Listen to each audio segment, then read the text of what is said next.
Solving inequalities with absolute values. First, the absolute value has to be on the left side. The inequality, if it's a less than, the absolute value is followed by less than, then we break the problem into this form right here.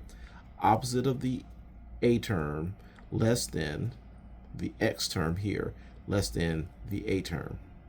If it's greater, then we break it into two pieces, a left and right side. The right side will be x greater than the b term right here, and the left side we're going to make that x less than the opposite of the b term.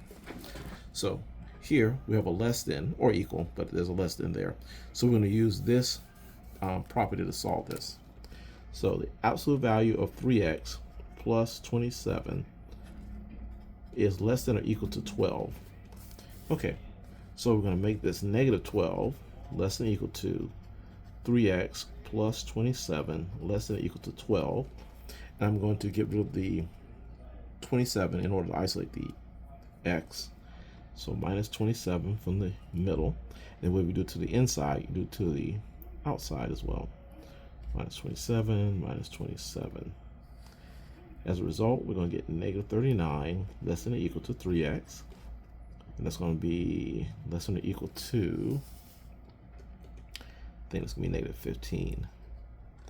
Then we're going to take our negative 39 less than or equal to 3x less than or equal to negative 15. And we're going to divide everything by 3 in order to isolate the x. So divide by 3 on the left, on the right, and the left. So this will give me negative 13 less than or equal to 1x less than or equal to negative 5. And we see here x will be between all the numbers between negative 13 and negative 5, including negative 13 and negative 5. So the graph of that will look like this.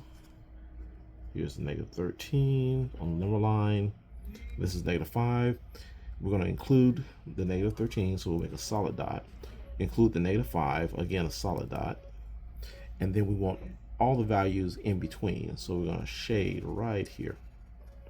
Okay, now the interval notation for this would be negative 13 to the left and negative 5 to the right. Okay, negative 13 is included, so we're going to use a bracket. Negative 5 is included, so we'll use a bracket for that. We're done. Now, for the absolute value of 2x plus 10 is greater than 10, we're going to use this left-right situation here. So we're going to break this up into a left-right. So let's go right side. That'll be a 2x plus 10 is greater than 10. Okay. For the other side, we'll have 2x plus 10, a less than, and then a negative 10. Okay. And we'll start solving the right side. So right side, subtract 10 from both sides. We're going to end up with a 2x is greater than 0. Then we're going to take our 2x is greater than 0, and we're going to divide both sides by 2 in order to isolate the x.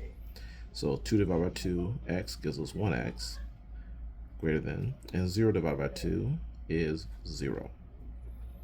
Okay, let's go to the other side and solve for x there. So minus 10, and we end up with 2x is less than negative 20. From here, we're going to take our 2x is less than negative 20 and divide both sides by 2 in order to isolate the x.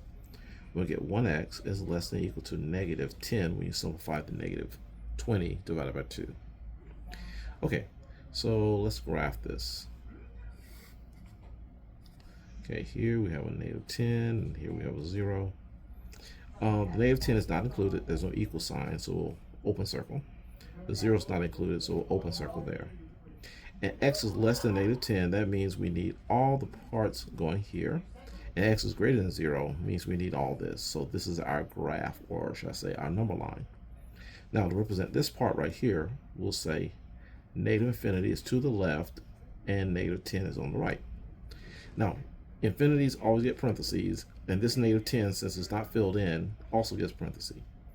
Then we'll union it with this part right here, which is from 0 to positive infinity.